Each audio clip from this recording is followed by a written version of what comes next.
E, obviamente, que um dos aspectos também extremamente sensível nesse movimento é a questão chamada de risco. A ocupação também de determinados espaços, ainda acompanhadas de uma série de intervenções tecnológicas, elas podem mitigar em algum caso, mas em muitos elas não afastam essa questão de risco que, por conta, né, dessa tendência de ocupação muito densa, isso passa a se constituir num fenômeno extremamente complicado e de difícil administração por parte dos gestores públicos, face à catástrofe que se segue em momentos em que, por algum evento aí climático mais extremo, você tem inundações, você tem corrimento de massa, rolamento de rochas, enfim, com perdas materiais e de vidas enormes, que é um fenômeno, infelizmente, cada vez mais recorrente na realidade das cidades brasileiras. Como isso dialoga com o Código? É óbvio que o espaço da PP urbana tem especificidades, como o Celso mencionou, mas, em vários aspectos, as funções ambientais que são desenvolvidas, né, por esses espaços definidos como de preservação permanente,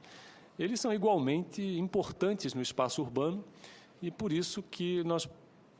entendemos como acertada esse movimento da Câmara, e esperamos que se mantenha aqui no Senado, de preservar essa figura, né, da área de preservação permanente também no espaço urbano. Ela é extremamente importante sobre esses aspectos. O que nós precisamos também ressaltar aqui é que, como o Celso mencionou, boa parte, né, do que foi discutido e que foi apontado aí pelo setor urbano nos parece que está razoavelmente contemplado no texto aprovado na Câmara. Nós temos artigos que tratam especificamente do processo de regularização fundiária de interesse social, e aí é importante também nós fazermos essa correlação com o Estatuto da Cidade. Não há como nós pensarmos a revisão do Código sem esse diálogo com o Estatuto da Cidade e também com a Lei 6766, que é a Lei do Parcelamento do Solo. E essa preocupação ela existiu em todo momento que nós debatemos isso. E para a regularização de interesse social, é importante nós aqui destacarmos que o próprio Estatuto da Cidade, ele remete essa obrigação